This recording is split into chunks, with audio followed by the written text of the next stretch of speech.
Let's return to This Week in America. Here's your host, Rick Bratton.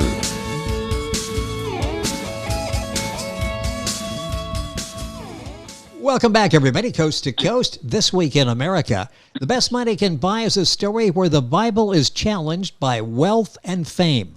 Author Matt Shea is at it again. This is his latest inspiring book about faith and the challenges this world represents. And all encompassed around a racing legend by the name of Rusty Hampton, a teen looking for direction. What starts out as a bumpy road full of checkered flags and trophies, becomes one of prayer and intervention. A story that rejuvenates faith with a little spice thrown in. Matt writes stories that are designed for both young and old. He profiles the average person in society that's a little different or misunderstood.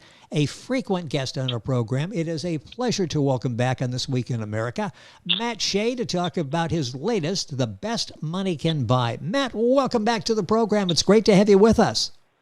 Thank you so much, Rick, and a happy 220. A happy new year to you and Shannon. And I've got to include Sean, Cara, and Otto as well. So good to hear you this year. Well, and yeah, it's hard to believe it's 2020 and we're still doing this. I don't know how many interviews we've done together. I've lost track of how many books you've actually written. The Best Money Can Buy is the latest. What number is that in your library? That is number 8 for the paperbacks, and it's number 12 for the Kindle. And I have a few more going on, and I am told by many that around this summer I should have another one out. It'll be a 3-in-1 book. That's fantastic. That's great news. Matt Shea, our guest on the program. Website, mattsheabooks.com. We'll give you that throughout the program. You can link on by going to our website, thisweekinamerica.us. And you mentioned people connected with This Week in America, and I appreciate that, and we'll pass that along. And you've got your team together out there, some really talented people. Mention everybody that really works behind the scenes with you in getting the books out there and affecting lives in a very positive way. Well, number one is my daughter, who I dedicated this book to. I dedicated the Kindle, but I've never done a paperback for her. So we got it now. And she is home because we got those icy roads in Seattle and we're simply playing it safe. She loves talking with you. She asks about you. She says hello. And she loves your show, Rick. And she wishes you a happy new year. Well, I appreciate that. Yes. And then we have Eileen, who we just had on. Her and Douglas Johnson have been very good to me. They've been sort of the Rick Brattons for me on this side of the Mississippi. And they've had me on their show numerous times. They love your show and they're fun. And again, they say hi to you. You're fantastic. I appreciate that. And we have got Renee Klaus, who has done my last several book covers, and she'll be doing all of them here on out. She is on Facebook, Artistic Expressions. And that's spelled with an X, Expressions, Artistic Expressions on Facebook. She, among other things, has local shops that are now carrying her personal greeting cards. She will make them tailor-made for the occasion. It could be a wedding anniversary, a birthday, and she's getting lots of orders. And she's also getting lots of orders for her prints. She has gone viral out here with her artwork. It's incredible. And I guarantee whoever contacts her through her site on Artistic Expressions with an X, you will hear from her and be amazed what she has. And then we have Ella, of course, who helps. But there's also Sally Jones out of Indiana. Sally has 39 years of experience being a grade school teacher, along with the principal, and also helping with special ed. And she stepped in and did some editing cover to cover on this book, and she is just magnificent, and I want her to help her with the next one. She's just great. Well, you've got quite a team put together. I follow Renee on Facebook, and you'll get to see an example of some of her artwork on Facebook if you follow her. An excellent job with the book cover. It's very striking, the book cover, and in Matt's newest, The Best Money Can Buy. And let's talk about that a little bit without giving a whole lot away here, but I mentioned very briefly the story behind the story when talking about Rusty Hampton. Where did this idea come from? Where did this whole concept of writing this book, the storyline, how did you develop that?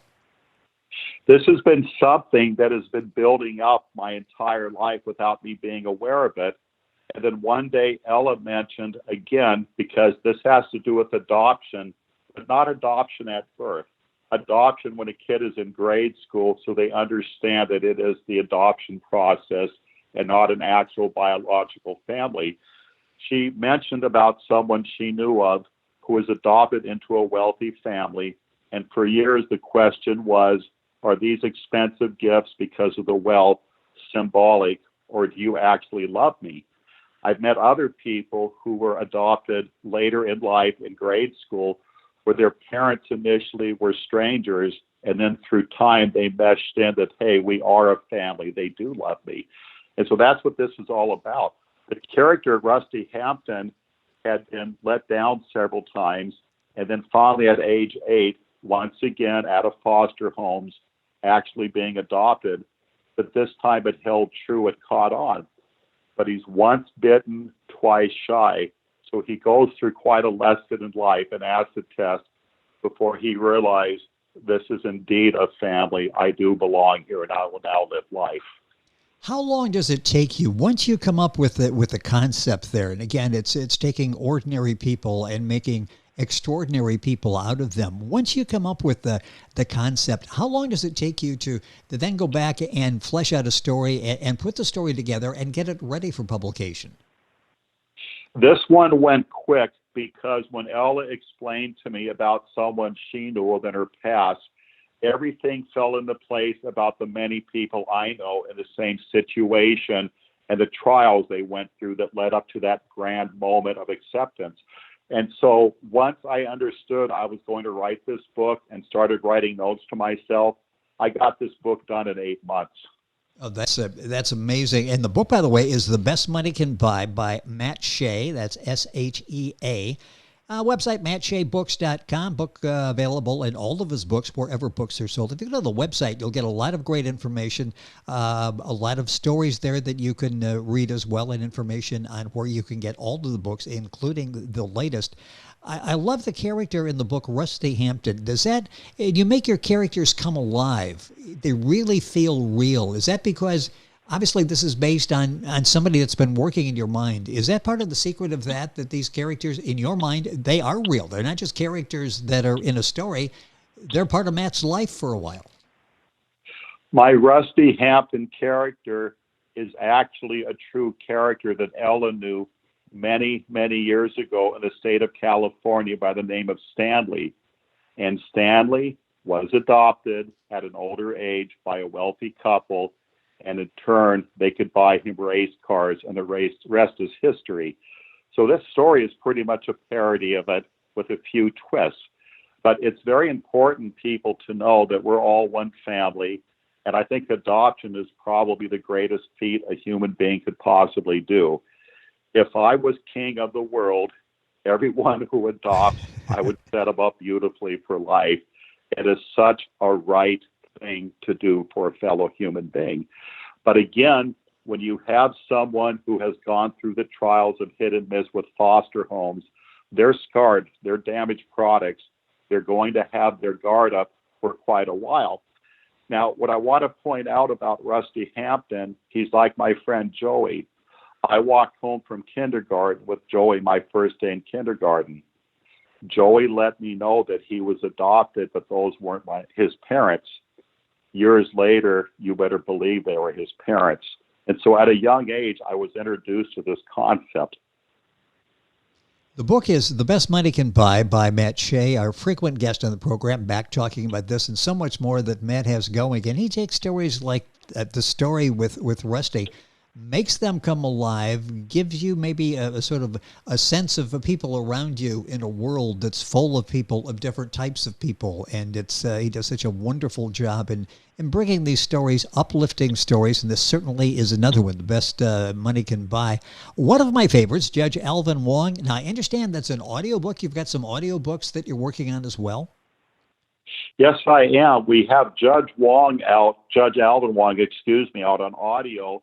And I am now going through a series of stories that people are selecting, writing in about, and I will take a handful and have people audition to narrate them, including myself doing one because, well, I should. I'm the guy who wrote it. Yes, what you're I entitled. really want to do is get at least one free one out there. My site has a lot of free stories. Well, I want to get at least one family friendly. They're all family friendly, but one free one out there for America, USA, and let people enjoy it and then decide if they want to come any closer to my other stuff. And I mentioned that on the website, besides information on the books that are available in all different formats, and all of them are available on Matt's website. You've got some great free stories there that will entertain you, inspire you, uplift you as well. It's all free. And you've got your email up there. You really encourage people to get in contact with you, don't you? I do. I absolutely love it. And I want to plug Renee a little bit here. On the side, I will work at local hotels. I work at the Marriotts, the Hiltons, and others to shuttle. I love it. This is my backyard. I love it. And I get to meet people, and half of them recognize me. Well, one of these hotels, surprise, surprise, they have a nice display of Renee's artwork and her business cards, meaning that you better believe people call her, she calls them, and also a basket full of samples of her cards, because she will tailor make them for them. So there is something about finding various ways to reach out and get that handshake taken care of. And you do such a wonderful job of that, and touching so many people, not only in the Seattle area, but all across the country, who read and respond in a very positive way with the warm books that you write. The latest is The Best Money Can Buy, mattsheabooks.com. Mentioned before, and Eileen Grimes, you're a frequent guest on her radio program in Seattle. We just had her on a taping that we did, a radio program talking about her work as an astrologer and all the fascinating things going on in her life. You've done a number of radio shows out there. Now, what Keep Weird, Western Washington Weird? Talk about the shows that you're on out there. One of which is with Gary Matz, and he's sensational. He's one half of the Matz and Mitchell show out of your state, and he used to work for Cairo out here. And Gary Matz, in fact, his show comes on just before Eileen's. They're buddies. I think he's the one that got her a show. But Gary, for kicks, works for the American Road Trip magazine, and it's called the American Road Trip Talk. And this is called Keep Weird Western Washington Weird. And what it is these old establishments that go back way over 100 years that have an interesting history, that also have those who lay claim that it's haunted. Now, I sit on the fence on this one. I am neutral. The historian in me, the history buff, does the research, and I love reading about these old structures and visiting them. And then from that point forward, the patrons have their stories. The staff has a lot of stories, and I share them on the air, and we have fun. And so it's debatable what actually did or did not happen, but it has a historical fact well documented. And then to bring it to present day, well, we found some places where if you want to have a good pizza, you go there. If you want to go to a nice hotel with a fireplace, you want to go there. These towns are great. Whether or not you believe or you're curious or have ever seen something or what was that, it is a great trip in itself regardless. And I can always finish up with that guarantee. Well, what's interesting is, so you're sort of seeing that area that you were born and raised in, that area, in a new light. This has to be fascinating for you. Does it sort of opens your eyes to a different part of Washington than you've seen before? Oh, most definitely. Because if you get on the internet, they'll have the top 10, the top 25 list of what claims to be haunted. And then when you go there, some say yes, some say no. Now, myself, on 2 different occasions in my life, in broad daylight with people present, we saw a door open by itself. We were not doing anything cultish. We were just there. Right. And we've all seen doors open that were not closed properly, the wind. This seemed to be something that just simply did it. It was a, hey, what was that? And we could only scratch our head. Was it the door itself, or was there something more to it? And then you take that tangent and go further and further, and here come the stories. It's interesting to talk about it. We don't really know what happened, but there are certainly a lot of stories about it, TV shows, documentaries, and again, there is well-documented facts of what have actually happened at one time in history in that very spot. So we start off with that. it's a lot of fun. It's like a group of guys sitting up at a bar and they're talking about sports, baseball. They could go for eternity. It's harmless. It does sound like fun, and I can see your mind working with ideas. You are such a capable and talented storyteller, a student of people. So you're doing some shuttling. You're meeting a lot of different people. You're out now, meeting a lot of sites, visiting a lot of sites, getting a lot of stories. This has to be a great time of life for you, and all of these ideas. How do you sort of sort them all out and start writing books about these? You got to have a ton of ideas going in your head right now. I'm forever taking notes, mental notes, jotting down notes. I've done it since early childhood. I talk to myself. That's my way of saying I'm thinking out loud, because if I repeat it enough time, I then won't forget it, because at first opportunity, I will then write it down. Something about a short pencil versus a long memory. Now, I would like to sidetrack on the best money can buy and point something out about adoption. When a young man, especially when he's young and adopted, he needs to get his identity, but he's going to alienate it, sort of rebel, go independent from the family that has just taken him in. In this case, Rusty, who does not have red hair, was out on a trip with some counselors. He wasn't related to any of them. He didn't know any of them. They weren't part of the system that was incarcerating him in these foster homes that failed. And it started to rain, and one of them gave him a red baseball hat and said, "You look good in it. We could call you Rusty." Okay. On his terms, he just got his identity. It was separate from mom and dad. It was away from home. Out there somewhere, he then got his identity. When people are adopted, but it's later in life, not separated at birth, they find their identity away from home, and they're kind of from the outside looking in, inspecting home, doing it with a fine-tooth comb, and then finally they understand it's okay and they mesh with home. But they have that gap there first, and that's exactly what happened to Rusty Hampton, because he was the local racing star.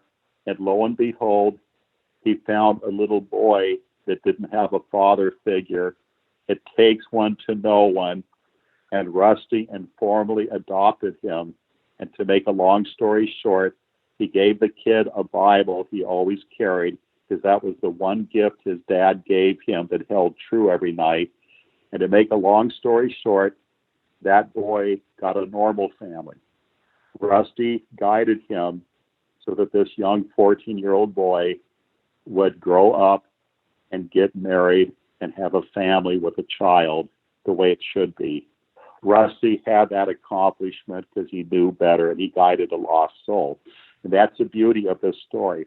It has nothing to do with racing or money. It has to do with what's right with family. And Rusty's parents, they were magnificent people. He was just untrusting because of his early past. And in time, he found out he was one lucky boy.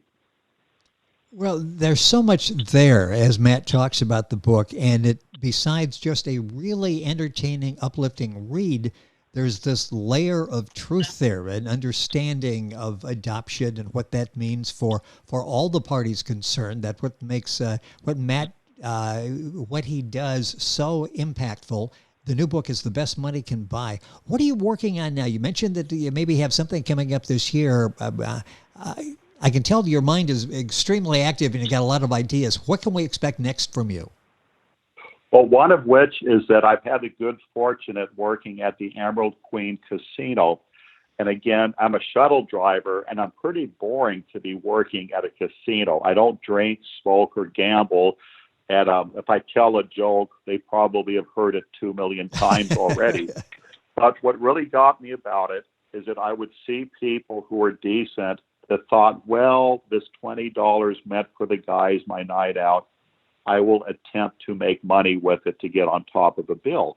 And so the person who lost at gambling, they really didn't hurt themselves that bad. It was going to go anyway. But did you have to do that? You could have had a nice meal with one of your buddies or your wife or one of your children for that matter. In time, they realized that the happiest people in the casinos were the workers getting tips. And you can't fool people on happiness. It's got to be legitimate, genuine. And so he got a job there, and they have what we did. It was a happiness contest. The more happy you make someone, here it comes. And so we are taking home more than most of the gamblers are because we were serving them, but we were decent about it. We were gentlemen about it. We cared for them. We made sure we were good designated drivers for them. And then I pay forward. When I get a tip, it'll top off my gas, and I take my seniors out with it. It's just amazing what a personality Matt is in his books and in real life as well. It's just such a pleasure to have Matt with us on the program. Matt Shea, that's Shea. His latest is the book we talked about on the program today, The Best Money Can Buy. His website is mattsheabooks.com. All sorts of information there. You'll be able to find at no charge, some great stories that Matt has on there. And you can get in touch with Matt if you've got an idea, you want just to reach out to him, as you can tell that many people do. The email is on his website. Matt, it is always a pleasure. Can't wait to do it again. Let us know how things are coming. Excited about the audio books you've got going. Excellent job once again with the book, The Best Money Can Buy. So much going on positive in your life. Thank you for being with us once again on the program, and say hello to Team Shea out there, to everybody that's so important in getting the message out there. I will, and you give Shannon a big hug from all of us, and then another big one just from me. You two are great, and I just love knowing you. You have been such a positive for my life and my causes. This is my 21st radio show. It all started with Rick Bratton. Well, you'll be doing many more, not only here, but others as well, as you're able to touch people and spread your message. And just happy that we're here and value our friendship and being able to do this on the program from time to time. Matt Shea, our guest on the program, the website, mattsheabooks.com. The latest, The Best Money Can Buy. You'll find it all on our website, thisweekinamerica.us. And we're back on today's program after these messages. This Week in America is online. You can visit our website, thisweekinamerica.us. Scott Pinkerton, Associate Producer of This Week in America. Jay Anderson, Segment Producer. Ben Watson, Webmaster. Otto Bechet, Director of Engineering and TV Production. This Week in America produced and is a trademark of Blue Funk Broadcasting, LLC. For information on all of our guests and to listen to this week's show, our website again at thisweekinamerica.us. And I'm Sean Bratton, Executive Producer of This Week in America.